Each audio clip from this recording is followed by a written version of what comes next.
Amen.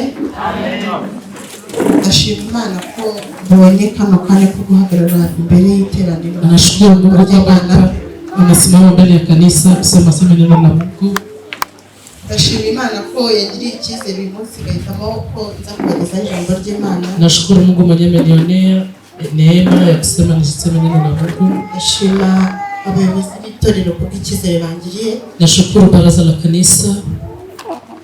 Mwabyumvise nitwa Neema. Jina lake Neema. Ndi umukobwa. Ni binti. Ariko nagiriye ubuntu bwo kuba ingaragu igaragiwe. Amejaliwa neema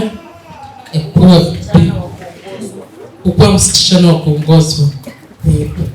Uyu munsi turi bwirebere hamwe icyigisho kiza kutubwira kukuba umukristo nyawe. Umukristo ukuze. Leo tutaonia fasi moja kukuwa mkristo ambaye anakomanda.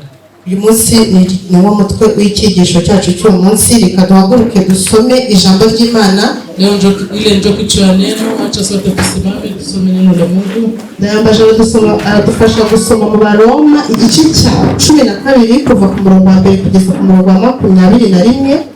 Kitabu cha Waroma sura 12 kuanzia mstari wa kwanza mpaka 21 kugeza ku murongo wa 21 hadi 21. Kabiri tuza gusoma mu Galatiya igice cya 5 umurongo wa 16 kugeza ku murongo wa 22. Wa Galatiya sura 5 igice cya 5 umurongo wa 16 kugeza ku murongo wa 26. Abaroma 12:1 kugeza kuri 21. Isome mu izina rya Yesu. Abaroma ibice 12 kuva ku murongo wa 1, umutwe w'amagambo uravuga ngo imirimo ikwiriye imibereho ya Gikristo. Nuko bene data ndabinginga kubw'imbabazi z'Imana ngo mutange imibiri yanyu ibe ibitambo bizima byera bishimwa n'Imana, ariko kuyikorera kwanyu gukwiriye, kandi ntimwishushanye n'ab'iki gihe, ahubwo muhinduke rwose mugize imitima mishya kugira ngo mumenye neza iby'Imana ishaka, ari byo byiza bishimwa kandi bitunganye rwose. Ndababwira umuntu wese muri mwe mbwirijwe n'ubuntu nahawe, mwe kwifata uko mutari, ahubwo mutekereze mwitonze nuko Imana yagereye umuntu wese kwizera. Nuko mu mubiri umwe dufite ingingo nyinshi, kandi ingingo zose zikaba zidafite umurimo umwe, natwe niko turi, kuko turi muri Kristo umuntu wese ni urugingo rwa mugenzi we.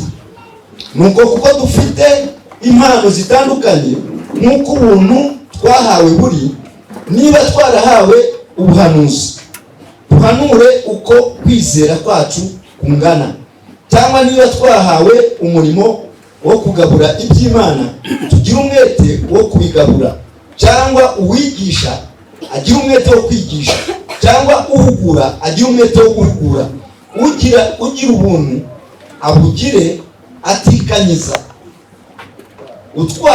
atwarane umwete, ugira imbabazi azigire anezerewe.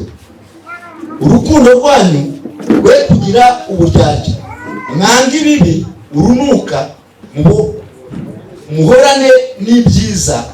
Kubyo gukunda bene data mukundane rwose, kubw'icyubahiro umuntu wese ashyira imbere mugenzi we. Kuby'umwete nimube ibyangwe, muhirimbane mu mitima, mukorere umwami wacu, mwishime mufite ibyiringiro, mwihanganirana amakuba, mukomeze gusenga mushikamye, mugabanye abera uko bakennye, mushishikarire gucumbikira abashyitsi, ababarenganya mubasabire umugisha, mubasabire ntimubavume, mwishimane n'abishima, murirane n'abarira, muhuze imitima, nimukararikire ibikomeye, ahubwo mwemere kubana n'ibyoroheje. Ntimukiyite abanyabwenge, ntimukiture umuntu inabi yabagiriye. Mwirinde kugira ngo ibyo mukora bibonekere abantu bose ko ari byiza. Niba mushoboka mu rwanyu ruhande, mubane amahoro n'abandi bose. Bakundwa, nimwihoranire, ahubwo mureke Imana ihoreshe uburakari bwayo, kuko byanditswe ngo uhora n'ukwanjye, ninjye uzitura, niko Uwiteka avuga. Ahubwo umwanzi wawe nasonza umugaburire, nagira inyota umuhe icyo kunywa, kuko mugira utyo uzaba umurunzeho amakara yaka umutwe. Ikibi cye kukunesha, ahubwo unesheshe ikibi icyiza. Mwakira ijambo ry'Imana. Reka dukomeze mu Bagalatiya 5:16-26. Ndavuga nti muyoborwe n'umwuka, kuko aribwo mutazakora ibyo kamere irarikira. Kuko kamere irarikira ibyo umwuka yanga, kandi umwuka yifuza ibyo kamere yanga. Kuko ibyo bihabanye, nicyo gituma ibyo mushaka gukora atari ibyo mukora. Ariko niba muyoborwa n'umwuka, ntiba mugitwarwa n'amategeko. Dore imirimo ya kamere iragaragara n'iyi: gusambana, gukora ibiteye isoni nke, no gusenga ibishushanyo, no kuroga, no kwangana, no gutongana, n'ishyari, n'umujinya, n'amahane, no kwitandukanya, no kwirema ibice, no kugomanwa, no gusinda, n'ibiganiro bibi, n'ibindi bisa bityo. Ndababwira hakiri kare nk'uko nababwiye kera yuko abakora ibisa bityo batazaragwa ubwami bw'Imana. Ariko rero imbuto z'umwuka ni urukundo, ni ibyishimo, ni amahoro, ni ukwihangana, no kugira neza, ni ingeso nziza, no gukiranuka, no kugwa neza, no kwirinda ibimeze bityo. Nta mategeko abihana. Abakristo Yesu babambanye kamere n'iruba ry'irari ryayo. Niba tubeshwaho n'umwuka, tujye tuyoborwa n'umwuka. Twe kwifata uko tutari, twenderanya kandi tugirirana amahari. Amen. Ibi ni ibice bibiri biri bidufashe kugendera kuri iri jambo ry'uyu munsi. Twavuze ko tugiye kurebera hamwe kuba umukristo nyawe cyangwa kuba umukristo kweli. Hizi ni sura mbili zitatusaidia kutembelea kwa hii kichwa ya neno ya siku ya leo ya kuwa mkristo wa kweli. Uyu munsi turi buze kureba ku mukristo, turaza kureba igisobanuro cy'umukristo. Leo tutaona kama mkristo wa kweli ni nini. Turareba ibimenyetso biranga umukristo nyawe cyangwa se umukristo ukuze. Tutaona alama za kuonesha mkristo wa kweli ama mkristo ambaye anakomala. Turarebera hamwe ibyagufasha kuba umukristo mwiza. Tutasaidiana kuona kenye kinaweza kusaidia kuwa mkristo mzuri. Uyu munsi hari n'imfashanyigisho turi buze kwifashisha, muranyihanganira. Leo wanje ni mwarimu. Leo kuko tutajisaidia kugira ngo abanyeshuri bumve neza, bifashisha imfashanyigisho. Leo kuko tutajisaidia kusema tuelewe mafundisho leo. Dore ku busobanuro bw'umukristo tugendeye kuri iki gice tumaze gusoma cyo mu Bagalatiya. Kuona mkristo kusura hii ya Bagalatiya. Umukristo nyawe, mukristo wa kweli, nuko agomba gukurikiza Yesu kandi akamwigana. Ni mkristo ambaye anaigana Yesu. Gukurikiza Yesu no kumwigana ni gukurikiza ibyo Yesu yagiye akora. Kufuata Yesu na kumwigana ni kufuatana na matendo Yesu alikuwa anatenda. By'umwihariko kugira urukundo nk'uko twabibonye hano mu Bagalatiya. Kuko na upendo kama vile tuliona mu kitabu cha Bagalatiya. Kugira urukundo ntabwo ari rwa rukundo ruba ku munwa wawe gusa. Abantu bagira urukundo ruba ku munwa, ndagukunda, ariko muri we imbere nta rukundo rumurimo. Kuko na upendo si kusema kwa kinywa sema na kupenda. Ni urukundo ubwira umuntu rukuvuyemo. Ni upendo ambao unaambiaka mtu na vinatoka ndani mwako. Abajeni bajya bakunda gutera urwenya ngo kwa kufa na guhambana, kwa kufa na kuzikana, gupfa ku buryo wumva wapfira umuntu nturi Yesu, ariko ku buryo wumva icyo ufite cyose ushobora kugikorera umuntu. Kupenda mtu unajisikia kwamba unaweza jitoa hata kwa chini yake. Ikindi ni kuba uri umuntu mwiza kandi ugafatanya n'abandi. Uyu Kristo ukuze, wakati uko Mkristo wa kukomala ni kukuwa Mkristo mzuri na wakusaidiana na wengine. Iyo bavuze kuba umuntu mwiza ntabwo bivuze kuba umuntu mwiza ku isura. Kuwa mtu mzuri si kuonekana mzuri kwa sura. Ngo niba bishoboka mu rwacu ruhande tubane n'abantu bose amahoro. Biblia inasema ikiwezekana kwa upande yetu tuishi na watu wote amani. Kuba umuntu mwiza ni kuba umuntu ukora ibikorwa byiza. Kuwa mtu mzuri ni mtu ambaye anafanya matendo mema. Ukabe uri umuntu w'ikihebe. Hari abantu babaho ari abantu bikiye bakumva ko nyine abaho kubwe akabaho kubwe. Kuba umuntu bwiza ni ukubaho kubwawe ukaberaho n'abandi. Kukuwa mtu mzuri si kukuwa rebele, ni kukuwa kuishi kwako na unajisikia kuishi kwa ajili ya wengine. Numara ufatanye n'abandi, kisha unasaidiana na wengine. Ukarekera abandi ngo bakore bonyine we wisinzirire. Usikuwe na achia wengine kutumika wewe peke kisha wewe peke usinzirire. Ibintu bindeba bifite uwo bireba, binione binaona fulani, hapana. Iyo uri umukristo ukuze ufatanya n'abandi, ugira ishyaka, wumva muri wowe wumva ushaka gufasha mugenzi wawe, mwese mukazamurana. Wakati uko Mkristo ambaye anakomala na kuwaka na video unajisikia kusaidiana na wengine, kupandishana. Ikindi kiranga umukristo mwiza ni kwemera ko Kristo ari umwami n'umukiza wawe. Kingine kia kuonesha kwamba mtu ni Mkristo ni kukubali kuwa Yesu akuwe Bwana na Mwokozi wa maisha yako. Dushobora kuba twicaye hano twese tuvuga ngo turi Abakristo, ariko mu by'ukuri utaremeye ko Yesu ari umwami n'umukiza wawe. Tunaonekana hapa sote tuko Wakristo, lakini na hujakubali kwamba Yesu ni mfalme wa maisha yako Mkristo. Ntabwo nzi ngo iki witekereze nini, ujiwazie na utafakari. Usura umutima wawe kano kanya uvuge ngo muri bino bintu bitatu tumaze kurebera hamwe biranga umukristo nyawe, mbese ndabyujuje. Tembelea roho yako, ulize roho yako, sema mwa hivi vitu tatu ambavyo tumeongelea, eske kweli niko Mkristo kweli? Reka turebere hamwe ibimenyetso biranga umukristo. Uyu munsi nabwiye ko ndi wowe mwarimu. Acha tuone pamoja alama za kuonesha mtu kama ni Mkristo. Leo nimewaambia nitakuwa mwalimu. Tumaze kurebera hamwe ubusobanuro buranga umukristo ukuze, Mkristo nyawe. Tumeonesha tafsiri ya Mkristo wa kweli wala Mkristo ambaye anakomala. Ikimenyetso cya mbere kizakuranga kuri umukristo ukuze nuko uzavuga ukuri buri gihe. Alama ya kwanza itakuonesha kwamba uko Mkristo ambaye anakomala ni kusema kweli wakati yoyote. Igihe bajya bavuga hari umuntu ugeze kutubwira ngo no kwiremera ibicocero. Kuna mtu alikuwa anasema ni kujiumbia mavazi, ngo iyo ntabeshya ngo ntago hari anari kuhanyura. Aseme singesema bongo pale singepapita. Aho ngaho ntago ubaye Mkristo ukuze. Pale unakuwa hauko Mkristo ambaye anakomala. Ikindi ni uko uzi gutega amatwi abandi neza. Kingine ni kutegea wengine masikio vizuri. Nicyo cyerekana ko uri umukristo ukuze, ni gutega amatwi.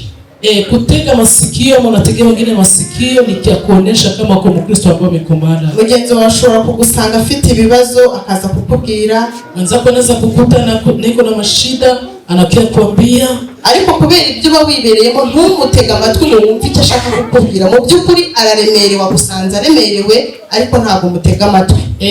Mtu anakukutana anataka apumuzikie kwako, lakini shia benye uko ndani hautamtega masikio. Aho ngaho uracyari Mkristo, uri bebe, uracyari umwana, ntabwo ukuze. Pale hauko Mkristo, ungali bebe spirituel. Ikindi kigomba kukuranga nimba uri umukristo ni uko utagomba guhemuka.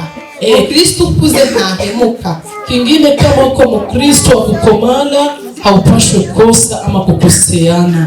Birashoboka muri iyi si turimo turi abantu twambaye umubiri. Inawezekana tungali wanadamu na tunavala mwili, ariko ntugahemuke. Lakini usikosake ama kukoseana. Nibitakugarukira bizagarukira abana bawe. Kama ile kosa haikurudilia tarudilia watoto wako. Bizagarukira itorero ryawe. Itarudilia kanisa lako. Bizagarukira n'igihugu cyawe. Na itarudilia hata nchi yako. Ntugahemuke. Usikose ama kukoseana. Umukristo nyawo, umukristo ukuze ababarira vuba. Mkristo wa kukomala ama Mkristo wa kweli anasameheanga kwa haraka. Ntugategereze ko ari ku giti cyanjye jewe iyo umuntu ankoshereje Kupara yangu wakati mtu ananikosea, iyo umuntu akoshereje birambabaza ku kanya iminsi ibiri, ariko ntabwo umunsi wa gatatu wagera nkimufitiye umujinya. Wakati mtu ananikosea nasikiaka ananikwaza siku 2, lakini siku 3 haziwezi kupita na ningali. Nari nakira Yesu nk'umwami n'umukiza wanjye, nkigenda uko nishakiye, nkiri uwanjye nkigenga. Zamani nasiyapokea wokovu, nilikuwa najiongoza. Nari mfite karine nandikagamo abantu bampemukiye n'isaha n'itariki. Nilikuwa na karne yenyewe, nilikuwa naandika kama watu balinikosea. Ntabwo nashoboraga kubabarira. Sikukuwa naweza kusamehe. Uko waba uri kose sinashoboraga kukubabarira, niyo waba uri umubyeyi wanjye. Nsahurira kandi ntabwo nashoboraga kukubabarira. Ginzi uko yoyote, hata uko mzazi wangu, sikukuwa na uwezo wa kukusamehe. Ariko umunsi naje gusobanukirwa ubusobanuro bw'umukristo, nkakira Yesu umwami n'umukiza wanjye. Wakati nilielewa Mkristo nikapokea Yesu kuwa Bwana na Mwokozi wa maisha yangu, nahisemo kubabarira. Nikaamua kuwa nasamehe. Nahisemo iyo ubabariye ntabwo wari wa wundi ubabariye ntabwo ari buruhutse. Wowe uraruhuka kuko uba ufite ikintu mu mutima wawe kiba kikuboshye. Ukasamehe unajisikiaga kupumzika, maana ndani mwako unakuwa na kitu kile kinakufunga wakati haujasamehe. Sinzi nimba ari nje bideo bibaho gusa, ariko mfite umuntu ntababariye ntabwo njya gusengesho bigenda. Sijui kama mimi ndio nafikiaka, lakini wakati niko na mtu mwesi yasamehe naombaka nasikia maombi haipite. Ikindi kigomba kukuranga nimba uri umukristo ukuze ni uko ugomba kwihanganira abandi. Kingine kia kuonesha Mkristo ambaye anakomala ni kukuwa mvumilivu kwa wengine, unavumilia wenzako. Kwihangana yavuga ko ari impano y'Imana ikomeye, ntabwo ari impano umuntu wese ashobora kugira. Kuwa mvumilivu ni karama ya Mungu ya nguvu, haiko ya kila mtu yoyote. Umuntu ashobora kugukorera ikintu ku buryo ufite n'ubushobozi bwo kumwitura, ariko uje wihangana kuko uri umukristo ukuze, uje wihangana. Mtu anaweza kukosea, unakuwa na uwezo ya kumulipa, lakini kuwa navumilia juu kwa Mkristo ambaye anakomala. Umukristo nyawe ukuze ahorana inyota cyangwa se apeti yo gusenga no kwiyiriza ubusa. Mkristo wa kukomala nasikiaka kiu na njaa ya kuomba na kufunga. Gusenga no kwiyiriza ubusa, kuomba na kufunga. Gusenga ni intwaro, fata nk'intwaro ikomeye cyane mu buzima bw'umukristo. Kuomba ni silaha ya nguvu sana mu maisha ya Kikristo. Iyo uba udasenga ububwiye, hari umuntu uza mu materaniro akaba ari gasenga gusa, twasohoka hano akazongera gusenga ku cyumweru, gutyo umwaka ugashira asenga ku cyumweru gusa. Kuna mtu anafika kama kanisa njoo naomba saa vile siku ya Mungu, tena ingine siku ya Mungu anakuwa naomba siku ya Mungu vile tu mwaka inapita. Ariko niba udasenga icyumweru kigashira, ububwiye umwuka wera ngo nshoboye kwikorera byose. Kama hauombake wiki yote inapita, unakuwa umeambia Roho Mtakatifu aseme naweza jifanyia kila kitu. Iyo udasenga, iyo udafata ibihe byo gusenga no kwiyiriza ubusa, ububwiye Imana ngo Mana ndibashije, njyewe ubwanjye ndabishoboye byose, nshoboye kwibeshaho, nshoboye kwibyutsa mu gitondo, nshoboye kugenda mu modoka sinkora accident. Mbese ububwiye Imana ngo Mana wowe ntabwo ushoboye, njye ndashoboye. Wakati hauombe ama kamata muda wa maombi, unakuwa umeambia Mungu mimi najiweza na kila kitu kyote naweza kujifanyia. Aho ntabwo uri umukristo ukuze, unakuwa ungali baba spiritual. Ikindi ni ukukurikiza iby'ijambo ry'Imana rikubwira. Kingine umukristo ukuze, wakati uko Mkristo ambaye anakomala ni kufuata kile ambacho neno la Mungu limekwambia. Ibyo wigishijwe, ibyo Imana yakubwiye mu nzozi, benye Mungu amekufunza ndani ya ndoto, bya bindi byose uzi ukabikurikiza. Vile vyote venye unajua unavifuata. Ngo nitukihorere, tusijilipie kisasa. Ntukarakare izuba ririnde rirenga ukirakaye. Sikuwa nasirika. Ugakurikiza amategeko yose 10 y'Imana igutegeka. Unafuata zile sheria 10 zote za Mungu. Ikindi ni uko ugenda ukura mu mwuka, ari nako ugenda urushaho guca bugufi. Iyo uri umukristo ukuze, wakati uko Mkristo ambaye anakomala, unaenda kwa nakomala kiroho. Ikindi kiranga umukristo ukuze agirirwa icyizere. Kingine kia kuonesha Mkristo ambaye anakomala agirirwa icyizere ni kumutumainia. Hano hari abantu mu buzima bwe hari mudashobora no kumukopa amafaranga 1000. Kuko watu hapa mu maisha yabo, kuko Mwenyezi hawezi mdeleka hata 1000 francs. Kandi barakuzi kusenga, barajoka mu mbashi, babona ko buri munsi ujya mu masengesho, kila siku nongea mkanisa, umuririmbyi, uko mu mbashi, umuvuga butumwa, evangelist, ariko nta cyizere ugirirwa. Lakini hawezi kutilia tumaini. Impamvu utagirirwa icyizere nuko uracyari umukristo, uracyari umwana, nturakura. Kile kinatumaka basi kutilia kitumaini ni junga ni bebe spiritual. Babona ko nibakuguriza uzarambura. Banaonaka bakakukopesha utabalimia. Ukaba ufite ingwate yawe ariko wajya muri banki, abantu muri banki batajya bapfa guhereza inguzanyo. Kuko watu wanakuwaka hata na kenye batapana lakini banki haizi mpatia kredit. Wowe bifata nkaho ari byo mu mubiri ariko ugarutse mu mwuka ukitekerezaho ugasenga abaza Imana kubera iki Imana yagushura ku cyumba Kristo utarakura. Unaka kawaida naanza ni vya kimwili lakini ukaingia kiroho na viombea Mungu anaweza kuonesha kama ungali Mkristo mtoto. Ubitekerezeho niba nta cyizere ugirirwa ugura ukiri Mkristo ukiri umwana ntabwo urakura. Uone kama abakutili yake tumaini, uone kama tungali mtoto. Niba uri Mkristo ukuze usobanukirwa no kwitanga kandi ugatanga cyane. Kama uko Mkristo mbona kwa maana na unaweka kujitoa na unatoa kabisa. Buri gihe batubwira kwitanga ku murimo w'Imana cyera nari nakura nanjye iyo bavuga kwitanga nahitaga numva nasohoka mu materaniro. Mara mingi wanatuambianga kujitoa lakini wakati nilikuwa mtoto kiroho walikuwa nasema kujitoa najisikia nirudie kabisa. Ari abantu bitanga ugasanga uko umuseka ngo bariya sengo bariya ngo bafite amafaranga ngo kwitanga niba ubaho mu buzima bwawe utitanga ntabwo uri Mkristo kuzura cyari umwana. Mu maisha yako kama unaishi maisha ujue kupana na kujitoa ungali tu bebe spiritual. Gutanga ntabwo ari gutanga amafaranga. Kutoa haiko kutoa pesa. Ushobora gutanga ibitekerezo byawe. Unaweza pana idea yako. Ushobora gutanga umwanya wawe. Unapana wakati yako. Ushobora gutanga icyo ufite cyose. Ntabwo gutanga ari ukujya kuri banki ngo kubikuza amafaranga uzana amafaranga oya. Kupana haiko kwenda kuretire ku banki ulete franga hapana. Ikindi kiranga Umukristo ukuze nuko atanga icya 10 akajyana ituro mu nzu y'Imana ntagende imbokoboko. Kingine kia kuonesha kama mtu ni Mkristo ambaye anakomana ni kutoa sadaka ya 10 na sadaka za maendeleo ya kazi ya Mungu, asiende mukanisa mikono mitupu. Amen. Amen. Niba utajya utanga icya 10 hari igihe uba ufite akazi cyangwa se Imana yakugiriye ubuntu wabonye ayo mafaranga buriya ariko ntutanga icya 10 ntabwo urakura. Kama watu wake 10 hauyakomana. Ikindi kiranga Umukristo ukuze ni kwihana vuba. Kingine kia kuonesha Mkristo ambaye anakomana ni kutubu kwa haraka. Uriya mama yanshimishije cyane. Ule mama nilifurahisha sana. Niba uzi ko wakosheje, kama unajua kama umefanya kosa, ihane. Tengeneza. Nturindire ngo Umwuka Wera gukoreho ngo ihane. Usichunge kwanza Roho Mtakatifu akuguse sema. Saba Imana iguha impano yo kwirondora wowe ubwawe umenye ko wakosheje. Ambia Mungu akupe karama ya kujichunguza ujue kama umekosa. Ushobora gukosereza hari igihe dukosereza umuntu ukabona ni ibintu bisanzwe wenda ugatongana n'umuntu ukamubwira nabi ukavuga ni bisanzwe. Unaweza kukosea wenzako unasema naye mubaya unaona ni kawaida. Ariko wowe muri wowe iyo wigenzuye neza ubona ko wakosheje ugahitubwira Imana ngo babarira. Asaba Imana imbabazi. Ukajichunguza vizuri unaona kweli umekosa unaambia Mungu nisamehe. Mbere yo gutamba igitambo cyawe ujye ubanza ugende wikiranire na wa undi mufitanye ikibazo. Mbele ya kuomba ombi lako anakwenda mbele ya Mungu kwa nenda tengeneza na yule ambaye mko na shida naye. Ikindi kiranga Umukristo ukuze ni ugukunda abantu kandi akagira impuhwe.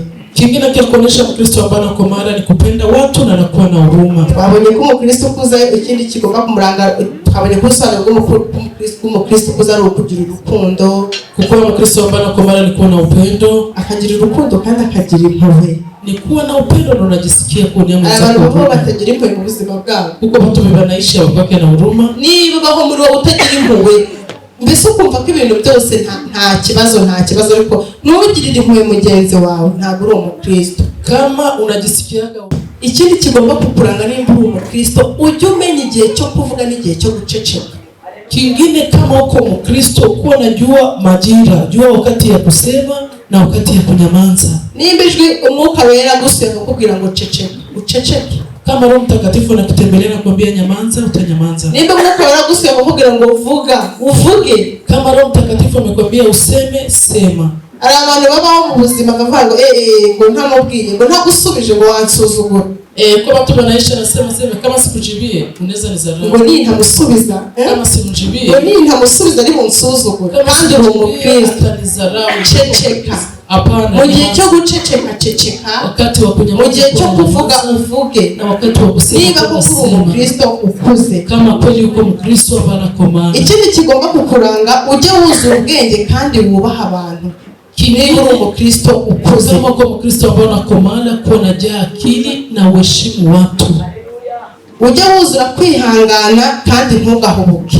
Kuwa najaa uvumilivu na usikwe, ntugahubuke.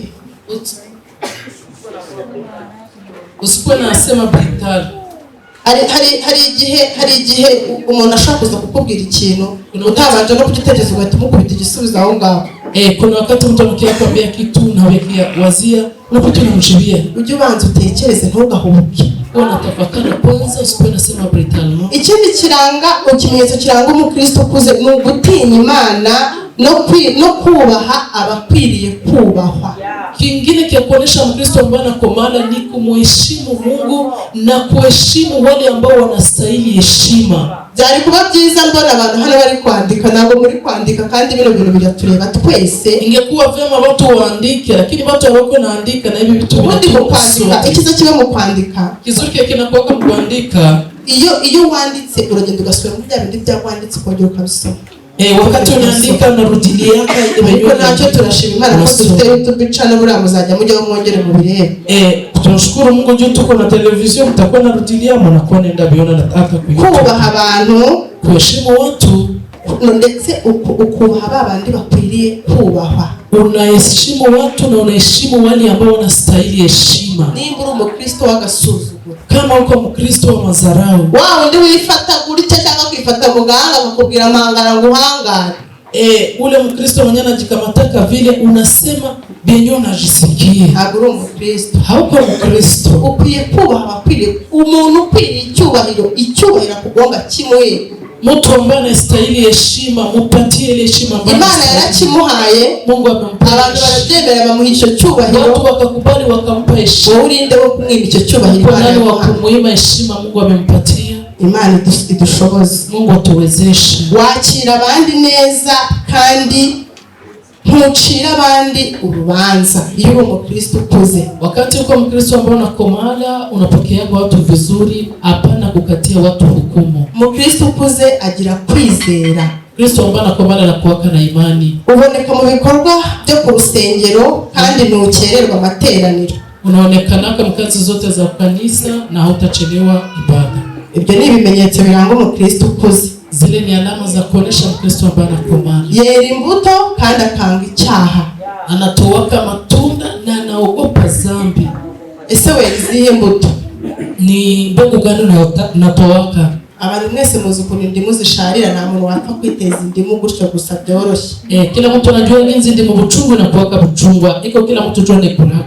Twaziriye twaturwaye COVID, nanjye barazimpase. Tulizikunyaka, ilikuwa dawa ya COVID, tukakuwa nazijikazia. Ese ntabwo wera indimu?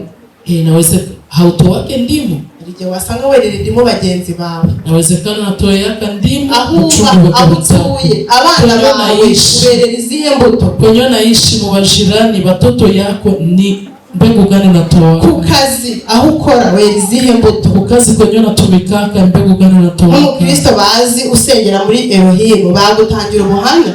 Sasa vile Mkristo wanajua mbiaka mu Elohim wanaweza kutoa ushuhuda. Mbese wanga icyaha? Eske unakatala dhambi? Cyangwa iyo ugeze mu rugo ukabura icyo kurya uba wumva wajya no gupfumura inzu y'umuntu, utekereza icyama amafaranga buriya karaga sakoshi, ugatangira kubitekereza mu mutima ko wajya kwiba. Wala ukakosa chakula, makosa kyokyote unajisikia kwenda kuiba. Aho ngaho wakoze icyaha. Pale unakuwa umefanya dhambi. Ikimenyetso cya nyuma kiranga Umukristo, alama ya mwisho ya kuonesha Mkristo, ntabwo yigira intungane kurusha abandi kandi ntahangana. Hajifanyake mtakatifu kushinda wengine na hapambanake. Guhangana. Guhangana. Ukajya uvuga ati hariya Neema buriya njyewe na turafite. Kusema Neema na kilo zenye iko nazo. Ugahangana na mugenzi we cyangwa ugahanganisha abandi kuba kubitanisha imitwe ugahagarara hari unagonganisha watu bichwa wala unatuma wengine wanapambana. Bese ibyo ntabwo byo bigira. Eske vile uko wake nami? Iyo ngeso ntabwo byo yigira. Ile tabia haiko yako.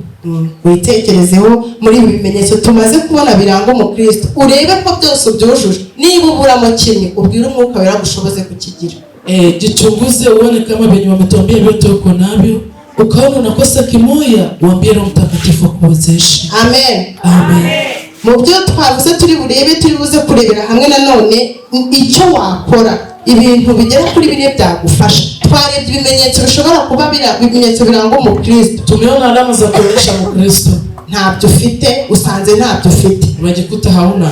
None se nakora iki kugira ngo mbe umukristo ukuze? Nini ndio mnaweza fanya kusema ni kwa Kristo hapana kwa Mungu? Kugira ngo ugire bino bimenyetso byose, hari ibintu bine bigomba kukuranga kugira ngo ugire bino bimenyetso. Kusema kuwa na hizi tabia zote unapaswa kuwa na hivi vitu bine. Icyambere ni ukwizera. Ya kwanza ni kuwa na imani. Kwizera. Kuwa na imani. Abantu benshi ijambo ryo kwizera barifata mu buryo butandukanye. Hari igihe wumva wizera inshuti yawe, umuvandimwe wawe, umugabo wawe, umugore wawe, boyfriend cyangwa se girlfriend wawe, ari wo wumva ushyizeho kwizera kwawe. Watu wengi wanakamataka imani mu vitu tofauti. Unaweza aminia mume wako, mke wako, mpenzi wako, ndugu yako. Ariko mu kwizera mu buryo bwa Kikristo ni ukwizera Imana yaremye ijuru n'isi. Kuamini ya Kikristo ni kuamini Mungu ambaye aliumba dunia na mbingu. Iyi ni ingingo ikwiriye kukuranga. Mu Baheburayo igice cya 11 umurongo wa 1 haravuga ngo kwizera ni ukumenya rwose udashidikanya. Kuamini ni kuelewa vizuri kwamba ko bya bindi utabasha kubona ari by'ukuri, bile benye hauko naona kwamba ni bya kweli. Bimwe tutabasha kubonesha amaso yacu, twumva bavuga rya juru, twumva twizeye rya rindi, kwizera ko uzarigeramo. Icyo nicyo kwizera nshaka kuvuga. Ile ni kuamini benye hauonake, unaamini ni kuamini. Ikindi cyagufasha kugira ngo ube umukristo nyawe, niba byabimenyetso utabifite, kama zile alama hauna hazo, urukundo. Ni kuwa na upendo. Urukundo rurihangana. Upendo na kuwaka na uvumilivu. Urukundo rugira neza. Upendo natendaka neza. Urukundo ntiruhanganisha abantu. Upendo haigonganishake watu. Urukundo ntirutekereza ikibi ku muntu. Upendo haiwazi yake kibaya. Urukundo niyo nagira impano zo guhanura. Upendo hata alikuwa na karama za kutabiri. Niyo nabasha kugendana muri morgue nkabwira imirambi irimo ngo muzuke kazuka. Hata alikuwa na karama ya kufufura maiti. Ariko niba nta rukundo ufite muri wowe, kama hauna upendo ndani mwako, ni ubusa, ni bure. Imana irakubona nk'umuntu nk'ingunguru irimo ubusa. Mungu anakuonaka sawa vile ngunguru yenyewe haina moto. Niba nta rukundo ufite muri wowe, kama hauna upendo ndani mwako, niba wumva ko mugenzi wawe nta cyiza wamwifuriza, kama unajisikia hawezi takia mwenzako mema, niba muri wowe uri umunyeshyari, kama ndani mwako uko mwenye wivu, nta rukundo ufite, haupaki na upendo, nta nijoro uzabona, hautaingia mbinguni. Niba muri wowe udashobora kubona mugenzi wawe ngo wumve ugize umutwaro wa mugenzi wawe kubw'ikibazo ari kunyuramo, kama hawezi sikilia mwenzako huruma ama ujisikie mzigo juu ya problemu yenye uko unapitia, ntabwo uri umukristo ukuze. Hauko mkristo hapana koma. Uracyari umukristo uri bebe. Ungali bebe tu spiritual. Nta juru uzabona, reka ngucinege, nta juru uzabona. Acha nikukate nguvu, hautaingia mbinguni. Nushaka kujya ubyuka mu gitondo utange ba pasiteri kugera mu rusengero. Kapenda kuona namuka asubuhi sana tangulia pasiteri. Niba bavuga kwitanga urusengero, nushaka uzatwubakira etaje.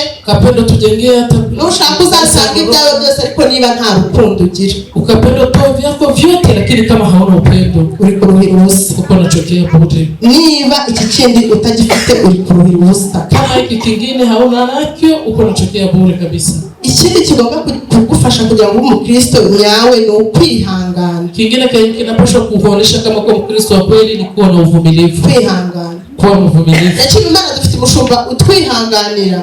Nashukuru Mungu tuna mchungaji ambaye anatuvumiliaka. Atwihanganira muri byinshi. Anatuvumiliaka kwa mengi. Hari igihe yigeze kuvuga, twari turi mu materaniro ngo hano haje umukobwa muzanira ji yayihumanyije. Tulikuwa ndani ya ibada, mtu akamletea ji na umukobwa yari amagaze imbere turi kugenda ngo badusengere. Ule fia alikuwa anasema mbele yangu, tulikuwa nenda watuombee. Ako nitugo no kubona agarutse gusenga. Nilishituka nikimwona alirudia kuomba. Ari umushumba azamubwira ngo ndakuciye sohoka genda. Nilikuwa naanza mchungaji atamwambia sema usirudi yake. Ariko yaramwihangana. Lakini alimvumilia. Kwihangana. Kuwa mvumilivu. Kwihangana no kwihangana hahandi wihangana mu kazi ufite umukoresha ukugerageza ukamwihanganira, kandi nakazi na maboko yawe ukihangana. Ni kuvumilia, ni kukua hata mkazi unakuwa na bosi mbaya lakini unakuwa mvumilivu tena sana. Kwihangana ni hahandi wihanganira ubusiribateri ukihangana ugategereza ntabyo kujya gushaka hirya no hino ngo wiyemere ubucoce. Kuvumilia ni kuchunga wakati uko celibateri, unavumilia unasubiri Mungu bila kutafuta huko na huko kujiumbia mavazi. Kwihangana no kwihanganira amasezerano Imana yaguhaye ntatumucike intege gusubira inyuma. Kuvumilia ni kusubiri ahadi ya nyuma ugategereza unasubiri. Ikindi cha kane ni ugusenga. Kingine cha ine ni kuomba. Gusenga, kuomba. Ingingo yo gusenga nicyo kiraro kiduhuza na Kristo. Iki kitu kia kuomba ndio kiraro kinatukutanisha na Kristo. Gusenga no kuganira n'Imana. Kuomba ni kuongea na Mungu. Mubwire nk'inshuti yawe, mubwire nko kubwira musaza wawe. Ambia Mungu kama vile rafiki yako, mwambie kama vile kaka yako. Mubwire nko kubwira mama wawe. Mwambie kama vile unaambia kama mama yako. Mubwire iyo uremerewe, mubwire niba ushaka kurira urire, ubwire Yesu, usenge. Kwa ukakuwa unajisikia kulia, unasikia unalemelewa, ambia Yesu uombe. Ibi nibyo bizagufasha kugira bya bimenyetso biranga mu Kristo. Ibi ndio bitakusaidia kuona hizi alama za kuonesha mu Kristo. Muri gusenga harimo ibintu bitatu. Nusenga ariko udakora bino bintu bitatu ntabwo uzaba uri gusenga. Mu kuomba kuko bitu tatu, ukaomba bila kufanya hivi vitu tatu hautakuwa uko naomba. Nusenga uzabanze wihane. Ukaomba kwanza kwa unatengeneza. Ubanze ubwire Imana, uyibwire uce bugufi uyibwire ngo Mana ibi nibi nakoze babarira, uyisabe imbabazi. Kuwa naambia Mungu ushuke, mwambie sema hiki na hiki nimekikosea unisamehe. Bwira Imana ibyagutandukanije nayo. Ambia Mungu bibili kutenga nayo. Wiyihisha kukira bibona. Usimufiche juu Mungu anaona. Irashaka kuyibwiza ukuri. Anataka umwambie kweli. Irashaka kufunguka ukayibwira. Anataka ufungue roho yako na umwambie. Bwira umwana w'umuntu ubwira Imana. Usiambie mwanadamu, ambia Mungu. Nurangiza kwihana ushime. Kisha kutubu ushukuru Mungu. Ushimire Imana ibyo ufite. Ushukuru Mungu kubenye uko nawe. Ushimire Imana na bya bindi utarabona. Ushukuru Mungu na kubile benye hawe. Bya bindi twabonye wizeye. Bile benye tulikuwa naona benye unaaminia. Uyibwire ngo Mana ntabwo ndabyara ariko ndagushimira ko ejo nzaba mfite umwana. Mwambie Mungu sijazara lakini nakushukuru kwamba kesho nitakuwa na mtoto. Mana nta kazi mfite. Mungu sina kazi. Ndagushimira ko ejo nzafungura konte ikajyaho amafaranga y'umushahara bazamemba. Nakushukuru kwamba kesho nitafungura konte na nenda kusalema. Ushimira Imana ufite kwizera. Kwa nashukuru Mungu na imani. Nurangiza usabe. Kisha kwa naomba usabe umuombe Mungu. Ndakunda abantu bakunda kuyobora amasengesho hano buri munsi 2-3 turabikora. Napendaka watu wanaongozaka maombi hapa vitu tatu tunabifanya. Turihana, tunatengenezaka, tugashima, tunashukuru Mungu, amara tugasaba. Kisha tunamuomba Mungu. Bya byifuzo byawe ufite no ushaka kubwira Imana. Zile etaje zenye uko nazo zenye unataka ambia Mungu. Mubwire ni papa wawe, mubwire. Mwambie ni baba yako. Mubwire ngo Mana ndashaka iki. Mwambie Mungu ndiko na bezo ya hiki. Ndashaka umwana nkuko wahaye hano umwana, ndashaka umwana. Nataka mtoto kama vile ulimpea Hana, nataka mtoto. Ndashaka kazi. Nataka kazi. Mana ndashaka gushaka umugabo, ndashaka urugo. Mungu nataka niolewe, nataka unyumba. Reka mbabwire, acha niwaambie. Mbere yuko umushumba yigeze kumagarika kandi mbere murabyibuka. Kuvuga ko banyambitse impeta. Tungaje alisimamisha hapa akasema walinifika pete. Nari maze imyaka 5 nta muntu ngira dutereta. Nilikuwa namaliza miaka 5 sina mtu wa kuni. Atari uko nababuze. Sikukuwa nimewakosa. Narababonaga benshi cyane. Nilikuwa naona wengi sana. Ariko umushumba arabizi. Lakini mchungaji anajua. Mbere yo kukubwira ngo yego. Ukwambia mbele ya kwambia ndio. Narabanza mwaza nkabwira umushumba tukamusengera. Nilikuwa naanza ambia mchungaji tunabiombea. Ndibuka nango mama nabimubwira ariko uwanyuma yambwiye ngo hoya nitumureke. Wa mwisho aliniambia hapana tumwache. Wakabwa twese turi hano turabizi tuba dushaka amazu. Si bote bafia tunakuwa tunapenda manyumba. Yes, amamodoka, magari. Ubuzima nyine bwo kuba ubuzima bwiza. Hahandi nyine byose nzajya bikorerwa n'imashini bikoraho mwe by'abajene. Bitu byote bya mzuri bya klase tunakuwa tuko na bezo ya. My friend yari umukire. Alikuwa tajiri. Yari umukire. Alikuwa tajiri. Yambwiraga ibintu nkahita mvuga ati n'uyu. Alikuwa ananiambia Kenya, ananiambia nasema ni huyu. Mama yarambwiye ngo ni mufuayo. Pastor yaraharabimbira ngo ni mufuayo nimba ari iki nabo z'igifaransa. Mchungaji aliniambia sema ni voyou. Amarira naraye ndira n'Imana yazi. Machozi nilala niko nadondoka, Mungu ndiye anajua. Natekereza ibintu byose yarabwiye, ngatekereza amamodoka afite, ngatekereza inzu afite. Nilikuwa nawazia nyumba na magari zenye iko nazo. Iryo ryari isengesho ryanjye, nahoraga mbwira Imana ngo Mana ndashaka umugabo umeze gutya. Niwe yari yaje byose abyujuje. Nilikuwa naambia Mungu nataka bwana wa hivi, alikuwa anaeleza zile conditions. Ariko Imana irambwira ngo ntago ari uwawe. Lakini Mungu akamkataa akasema haiko wangu. Reka mbabwire naza kugira kwihangana nabona kugaruka gusenga hano. Singekuwa na uvumilivu singerudia pia ubwo. Yes, atari kumukurikira, ningemufuata. Namara kumukurikira nyine nkigendera, nkagenda nkakora ibyanjye, ariko kuko umushumba yambwiye ngo hoya. Mchungaji aliniambia sema hapana. Kumvira. Kutii. Cya kintu kiranga umukristo. Kile cha kuonesha mkristo. Kumvira. Kuwa mtiifu. Kumvira. Kuwa mtiifu. Ntabwo navuga ko hari icyo wenda navuga ngo dusha abandi cyangwa iki. Siseme kama kuna kitu mnashinda wengine wala nini. Ariko jewe Imana nyishyira muri centre y'ibintu byanjye byose. Mungu namutia kama centre ya kila kitu kyangu. Nimba Imana imbwiye ngo hoya ni hoya. Kama Mungu ananiambia ni hapana ni hapana. Jewe nigeze gusezera akazi nakoraga mu Rutsiro kampendaga amafaranga menshi. Nililanga kazi yenyewe nilikuwa natumika huko Rutsiro, ilikuwa inanipokelesha pesa. Abantu benshi hano musenge ntabwo banze, ariko abantu banze icyo gihe nari mfite amafaranga ariko nkayapfusha ubusa. Watu walikuwa wananishua zile siku nilikuwa na pesa na ninazikufisha bure.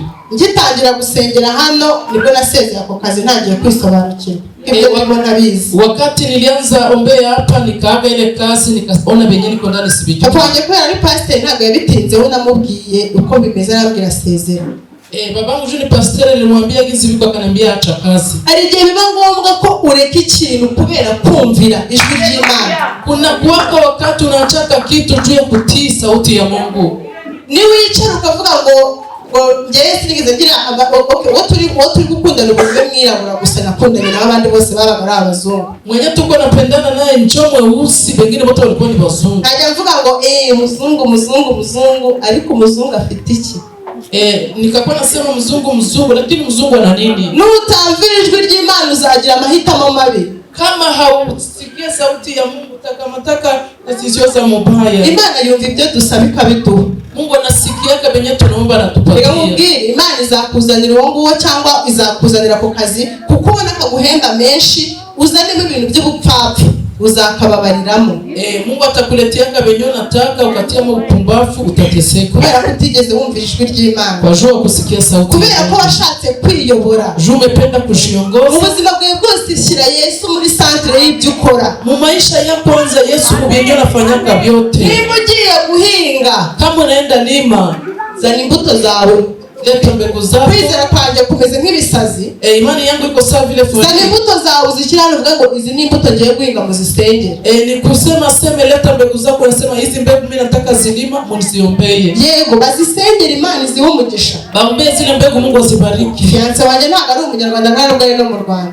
Fiance yangu haiko Munyarwanda na haiko Rwanda. Umushumba niwe wasengeye impeta y'inyabi. Mchungaji ndio aliambia pete kainivika. Rero ushobora kwibaza ngo kubera iki kumvira kwizera byawe utabona ko bizaba ukavuga ngo bizaba. Kuti na kuamini bile benye unaona habitakuwa, unasema ndio bitakuwa. Bya bindi ubona ko byananiranye, bya bindi abantu babona ko bati ni umusazi bira ntabwo yazabigeraho. Watu wanaweza sema hii ni wenda basimu haizi bifikia. Ariko ukizera ukavuga ngo mpagaze ku ijambo Imana yavuganye nanjye. Unakuwa na imani unasema nasimama kwa neno Mungu ameniambia. Niba uri umukristo koko ukuze, utakiri umukristo uri bebe. Kama uko mkristo wa kukomana hauko bebe spirituel. Bila bimenyetso byose twabonye, zile alama zote tumeona, ukabigira utagira kwihangana, unakuwa na zile alama zote bila uvumilivu, uzakomera, utaulumia. Imana ishobora kugusezeranya ikintu ikakubwira ngo nkugiriye neza. Mungu anaweza kuaidia kitu nimekutendea mema. Ejo mu gitondo ugapfusha umugabo, kesho asubuhi nakufisha Bwana. Niba udafite kwihangana, kama hauna uvumilivu, uzava mu masezerano, utatoka mu ahadi, uzasohoka ugende, utatoka uende, umereka abandi bose bari hanze. Kwesa wale bote bako nje. Ariko nugira kwihangana, lakini ukakuwa na uvumilivu, Imana izaguha icyo ushaka cyose. Mungu atakupa kenye unataka cyose. Mu bintu byose Imana yaguhaye ujye wibuka gushima. Vitu vyote Mungu alikupatia kwa na mwishimira kwakira mukakira, ariko ntabwo muzi gushima. Munafurahia kupokea, Imana ifite umujinya w'abantu badashima. Mungu iko na hasira kwa watu ambao hawashukuru. Aba ndi umuhanuzi, mimi siko nabii, hapo ngira Imana yo kurota, lakini nakuwa na karama ya kulota. Wangarabizi mchungaji anajua Imana ifite umujinya w'abantu badashima. Mungu iko na hasira kwa ajili ya watu ambao hawashukuru. Kubera iki Imana ikintu ntushime? Kwa nini Mungu anakufanyia kitu usishukuru? Ariko umuntu yakugabira inka ukajya kukura ubwatsi. Mtu akakupatia ari umwana w'umuntu nkawe, unaenda mlipa shukrani kwa mwanadamu mwenzako na ni mtu mwenzako. Ariko Imana yagukorera ikintu ntuze gukura ubwatsi. Lakini Mungu akakutendea kitu na katala shukuru. Urica uracyategereje ngo Imana murana bya bindi kandi bya mbere utanashimye. Ungali nachunga Mungu akutendea vingine na vya kwanza uyashukuru. Imana ikunda amashimwe. Mungu anapenda shukrani. Imana ikunda abantu bayishimye. Mungu anapenda watu ambao iyo ushimye Imana ire mu mutima wawe utarasubizwa. Wakati unashukuru Mungu naomba moyo ule mwenye hayashibiliwa. Iyo ushimye Imana utuma wandi ugiye gucika intege yongera kubyuka. Uri wakati unashukuru Mungu mwenye anavunjika moyo anajisikia kala Mungu. Urimo uratuma abantu basubira inyuma kubera udashima. Kwa narudisha watu nyuma juu ya kwake na kushukuru. Urimo uratuma abantu bava mu nzu y'Imana kubera kudashima. Watu wako natoka mkanisa juu ya kukosa shukrani. Imana igufite umuje. Mungu iko na hasira kwako. Imana irababaye. Mungu anasirika. Imana ikeneye ko tuyishima. Mungu anataka tukukore na mshukuru. Imana ikeneye ko tuyishima amashimwe, ugashima Imana, ukirekura ugashima Imana. Mungu anataka tushukuru Mungu shukrani na tunajisikia kweli ni shukrani. Ukagenda ukabona ibintu Imana irabigukoreye. Unaona Mungu anakutendea kitu. Arakana nigeze kubona umuntu ari kuvuga ngo niba waragiye mu rusengero gusengera umugabo. Nisikia kitu mtu anasema kama uliingia kama kanisa kwambia Bwana Imana ni mugwana uzaje gushima, uzaje gusereburira muri boîte. Mungu akakupatia Bwana usiendake kufanyia fete ku boîte. Sasa bila andi mu rusengero ari usereburira. Rudia mu kanisa wende shukuru Mungu. Ubona diploma kugira ngo uza gushima Imana ukajya gusereburuka ukanywa ukagura amafuka ryane. Unapata diploma unaenda jifurahisha unakunya binaishia pale. Ejo uzashaka akazi. Kesho utakuwa na bezo ya kazi. Ubwo Imana izakaguha kandi utarayishimiye ko yaguhaye diploma. Mungu atakupa kazi na kumshukuru kwamba alikupatia diploma. Imana iguha umwana wo kugira ngo uze gushima mu rusengero. Mungu anakupatia kama mtoto pale ukishukuru mkanisa. Yenda mukajya mu gato mukifotoza. Gato munajipicha. Ejo umwana yarwara ukaza muri mu nsengero. Kesho mtoto akagonjwa na kemo niombeye. Bazagusengera si ibyo sengesho mu mutima wawe wumva nta rubanza bigucira. Kwa kweli unasikia roho yako ikukatia hukumu. Aho Imana yaguhereye umugisha ujye usubira ushime. Kwenye Mungu amekupatia baraka kwa narudia kule ushukuru. Niba Imana yaguhereye umugisha ahariho hose. Kwenye Mungu aze mu rusengero hano ahariho hose mu rusengero wasengemo Imana ikakubwira ikintu kikasorera. Kwenye Mungu alikuahidia kitu na anakitimiza. Jisubira ushime. Kwa narudia ushukuru. Ubwira Imana ngo merci. Mwambie Mungu nakushukuru. Imana izongera kure na byane. Mungu atakupatia kana vingine. Mu gusoza icyigisho cyanjye cy'uyu munsi, kwa kumaliza fundisho langu leo, nabwiye ko turibuze kurebera imfashanyigisho. Tutakiona vya kutusaidia. Turaza kurebera imfashanyigisho zidufasha kumva icyigisho twabonye cy'umukristo ukuze. Tutakiona nafasi moja cha kuelewa kama kia mkristo ambaye anakomanda. Bya bindi twabonye byose vile tuliyopata vyote. Ariko mbere yo kubireba reka dusome mu Bagalatia. Lakini mbele ya kuviona acha tusome kitabu cha Galatia 5 sura 5 duhere ku murongo wa 13 kuanzia ku mstari wa 10 tugeze ku murongo wa 15. Mstari wa 15 aragira ati bere data mwahamagara umudendezo, ariko uwo mudendezo wanyu ntimukawugira urwitwazo rwo gukurikiza ibya kamere, ahubwo mukoreranire mu rukundo, kuko amategeko yose asohorera mu ijambo rimwe ngo ukunde mugenzi wawe nk'uko wikunda. Ariko rero nimushikurana mugaconcomerana mwirinde ntimukamarane. Twahamagariwe umudendezo, tumeitwa kwa uhuru, twahamagariwe kuba mu nzu y'Imana, tumeitiwa kusema tukwe mu nyumba ya Mungu, ariko muri ibi byose tugira urukundo. Lakini kwa kila kitu tuwe na upendo. Ntukishimire mugenzi wawe ko ari kunyura mu bibazo. Usifurahie mwenzako shuko anapitia mashida. Ntukishimire mugenzi wawe ko yaguye. Usikuwe nafurahia mwenzako shuko ameanguka. Genda umubyutse. Nenda ukamulamushe. Genda umubaze impamvu atakiza gusenga. Muulize sababu yenye anatuma akasifike. Mubaze impamvu yavuye muri korali. Muulize sababu yenye alituma anatoka mkorali. Naho kwicara uvuga ngwe. Ya kuikalo kuna sema unasema. Nta rukundo rurimo. Pale hakuna upendo. Uri indyarya kandi Imana yanga indyarya. Uko munafiki na Mungu hapendake wanafiki. Imana ntakunda indyarya. Mungu hapendake wanafiki. Imana irashaka ko tuyikorera mu kuri no mu mwuka. Mungu anapenda tumtumikie kwa kweli na kwa haki. Niba turi abakristo tuyoborwe n'umwuka. Kama tuko wakristo tuongozwe na Roho Mtakatifu. Mbese mu mutima wawe ufitiye Yesu ahaba, cyangwa umutima wawe Yesu waramwinushyiramo ibintu?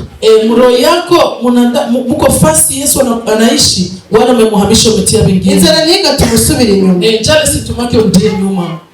Kubura icyo wifuzaga ntikigatuma usubira inyuma. Kukosa kenyo nahitaji kisikurudisha nyuma. Ibyo dukora byose tubikorane urukundo. Mu benye tunaweza fanya vyote tukona bifanya na upendo. Dufashe bagenzi bacu mu rukundo. Tusaidie wenzetu kwa upendo. Dusenge mu rukundo. Tuombe kwa upendo. Dusabe mu rukundo. Tuombe kwa upendo. Dushime Imana dufite urukundo. Shukuru Mungu na tuna upendo. Ibintu byose tubikorane urukundo. Kila kitu kyote tukifanya kwa upendo. Reka nsabe Sami. Acha nisisame. Ndayambaje baze bamfashe gato. Ndambaje wakinisaidia kidogo.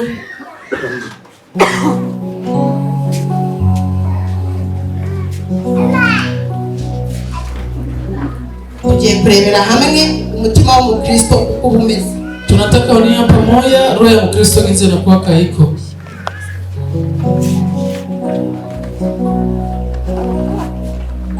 Nzini mbaba rwose bari buze kuhareba. Sijui kama kila mtu ataona hivi. Uyu ni umutima w'umuntu uvuga ko yakiriye Yesu nk'umwami n'umukiza we mu buzima. Hii ni roho ya mtu ya kusema kwamba mtu amepokea Yesu kuwa Bwana na Mwokozi wa maisha. Iyi ni intebe iri mu mutima wawe. Hii ni kiti yenyewe kwa roho yako. Uyu muntu wicayeho ni wowe. Huyu mtu mwenyewe anaikalia kwa ile kiti ni wewe. Wakiriye Yesu nk'umwami n'umukiza wawe ariko nta rukundo ugira. Umepokea Yesu kuwa Bwana na Mwokozi wa maisha yako. Nta kwihangana ugira. Haupokea na uvumilivu. Umubeshyi uri umusambanyi uko mzinzi uko mulevi.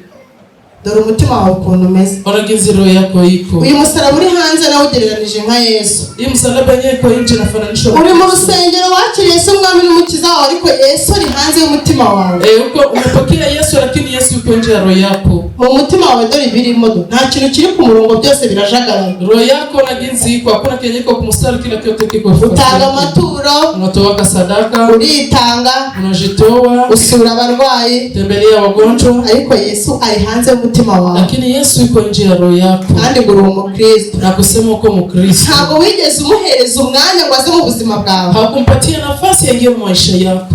Kandi ngo uri umukristo. Asema uko mkristo. Ubu ni uburyo bwa mbere bw'umukristo wa mbere. Hii ni ya kwanza ya kuonesha mkristo. Urugero rwa kabiri bw'umukristo wa kabiri n'uyu. Mfano wa pili ya kuonesha mkristo ni hii. Ari umutima we yishyiriyemo intebe yicayemo. Ndani ya roho yake anaweka ndani kiti anaikalia. Yesu ari mu mutima we ariko ntabwo ari mu mutima we wose, yamuhaye agace gato. Yesu yuko ndani ya roho yako, umempatia nafasi kadogo, haiko ni hahandi umuntu azagukoraho gutya gato ugahita uhinduka umukara. Pale fasi mtu atakugusaka kidogo na pito unageuka mweusi. Yesu ntabwo ari muri wowe wese. Yesu haiko ndani mwako wote. Wamuhaye agace gato gusa. Umempatia kaparti kadogo tu. Hano gace gato Yesu arimo niko ibikorwa bimeze neza biri ku murongo. Parti yenye Yesu yuko ndani ndio kwenye kila kitu kiko. Ariko ya kamere yawe dore ukuntu ibikorwa byawe bimeze. Lakini zile tabia zako unagenzi tu ziko. Yesu ari mu mutima wawe. Yesu yuko ndani ya roho yako. Waramwakiriye, warabatijwe mu mazi menshi. Umempokea mbatizwa kwa maji mengi. Ariko uracyagira ishyari. Lakini unakuwaka na wivu. Uracyagira ntugira urukundo muri wowe. Haupake na upendo ndani mwako. Muri wowe ugira umujinya. Ndani mwako unakuwaka na hasira. Ntukavuge ngo ni karande ziwacu. Usikuwe nasema nilieza kwenu. Guhinduka birashoboka biterwa nuko wewe wahisemo. Kubadilika inawezekana, inafatana na shwa yako. Ni karande ziwanye ariko se wowe ubikora iki kugira ngo zikuve? Nilieza kwenu, si unaweza fanya nini kusema zako? Ni karande ziwacu umukobwa wa mbere ngabyarira mu rugo. Ese ni tabia za kwetu ufio kwanza na zaliaka kwako. Kubera iki se wumva kugomba nawe kugomba kukuba? Kwa nini unaweza itika zile ndio zote zikufuate? Hereza Yesu umwanya mu mutima wawe. Patia Yesu nafasi ndani ya roho yako. Uyu ni umutima wa Mkristo wa gatatu. Hii ni roho ya Mkristo wa tatu. Intebe mu mutima wawe kugira ngo ayicaremo yayirekeye Yesu. Kiti ndani ya roho yake ameachia Yesu. Yararetse uyu musaraba uricaye ku ntebe. Uyu musaraba nabwiye ko nawe ugereranije nka Yesu. Hii msalaba nimefananisha na Yesu. Ukuntu umutima umeze, ibikorwa bye byose biri ku murongo. Ona gizi roho yake yote, kazi zake zote. Yujuje bya bintu twabonye biranga umukristo. Anaeneza zile conditions zote za kuonesha Mkristo. Yujuje bya bimenyetso biranga umukristo. Anaonesha alama zote za kuonesha Mkristo. Akora bya bindi bifasha umuntu kuba umukristo. Anafanya kabile vyote vya kusaidia mtu kuwa Mkristo. Arasenga, arihangana, anakuwa mvumilivu, agira urukundo, akana upendo, byose arabyujuje. kila kitu anakieneza. Umutima wawe ni gutyo umeze, roho yako vile jona kwa. ariko niba utabyujuje, lakini kama hivi abubieneze, gereranye muri ya mitima ibiri tumaze kujifananisha mu zile roho mbili ambazo tumepata. Ese muri iyi mitima itatu tumaze kubona, uwawe ni uwuhe? Mwezi roho tatu ambazo tumepata, roho yako ni ya wapi? Muri izi ngero eshatu tubonye, mwa hii mifano tatu tumeona, uwawe ni uwuhe? Roho yako ni ya wapi? Umutima wawe ni uwuhe? Ni roho yako ni gani? Aho ni wabatijwe, inawezekana umebatiziwa, ariko mu mutima wawe waravuze ati Yesu reka nabagumye hanze. Unasema Yesu hapana, atabakia kwanza hivi. Yesu ntabwo yaho umutima w'umuntu ugira umujinya. Yesu abakiage mu roho ya mtu mwenye anakuwa kana. Yesu ntabwo yaho umutima w'umuntu ubeshya. Yesu aikalake mu roho ya mtu. Yesu ntabwo yaho umutima w'umuntu ugira urwangano. Yesu aikalake mu roho ya mtu mwenye anakuwa kana. Yesu ntashobora kuba mu mutima wawe ugira ishyari. Yesu aizikana mu roho yako na uko na wivu. Yesu ntashobora kuba mu mutima wawe uhora unegura abandi. Yesu aizikana ndani ya roho yako na utishimira iterambere rya mugenzi wawe, haupendake maendeleo ya wenzako, uri umukristo, hauko mukristo, uri umunyabyaha, uko mwenye dhambi. Uzitandukanye na b'abapagani ngo bana abapagani bacira urubanza urinde. Usikuwa najitenga na wapagani na wakati yako hukumu na uko. Ijambo rikwiriye Yesu wenyine. Neno linastahili Yesu yeye. Itorero ni Yesu ni ukwiriye ijambo. Mwa hii kanisa Yesu ndio anastahili neno. Kubera iki wihaye ijambo? Ndio waguhaye ijambo mu bana Imana yiremeye mu bana bawe. Nani ndio amekupatia neno mu watu Mungu amejumba? Ninde wakugize umugenzuzi no guca imanza? Nani amekufanya mchunguzi na mkata hukumu? Ninde wamukugize? Nani ndio amekufanya? Mu mutima wawe ufitiye Yesu haba. Ndani ya roho yako mnafasi Yesu ambaye anaishi. Ese uri umukristo ukuze cyangwa uracyari umwana? Uko mkristo ambaye anakomanda wala ese ahagaze ku rugero komanga ngo kingura? Yesu anasema ku mlango uko nagonga sema ufungule. Ngo dushake iby'ubwami bw'Imana ibindi tuzabyongerera. Tutafute bya ufalme wa mbingu ingine ni nyongeza. Ushaka amafaranga, ugashaka abana, ukagira utariko Yesu atari muri wowe, ntacyo bimaze. Ukatafuta pesa, unatafuta watoto na wengine vyote Yesu. Anaanza abantu bafite ama etage bagize batariko babuza amahoro. Uko watu wenye watajiri lakini wanakosa. Muri Yesu ni honyine dukura amahoro. Ndani ya Yesu ndio mnatoka amani. Mbese dukurikije ijambo tumaze kumva wisanze kufatana na neno ambalo tumesikia umejikuta wapi? Usanze uri umukristo koko cyangwa utakweli uko mukristo? Cyangwa tukubona hano kandi utari umukristo? Wala tunakuona hapa na hapo. Tukubona uri kubyina uri kuririmba wahimbawe kandi ugataha uri kurwana cyangwa uri gutukana. Tunaonaka kabisa uko mukristo unafurahi lakini sio narujia na chambani. Itekerezeho. Tafakari. Imana ishimwe kubwira ijambo ry'uyu munsi. Mungu apewe sifa kwa ajili ya neno la siku. Ndashima Imana ko mbashije kuribagezaho. Dusaba umushumba adusengere. Simama.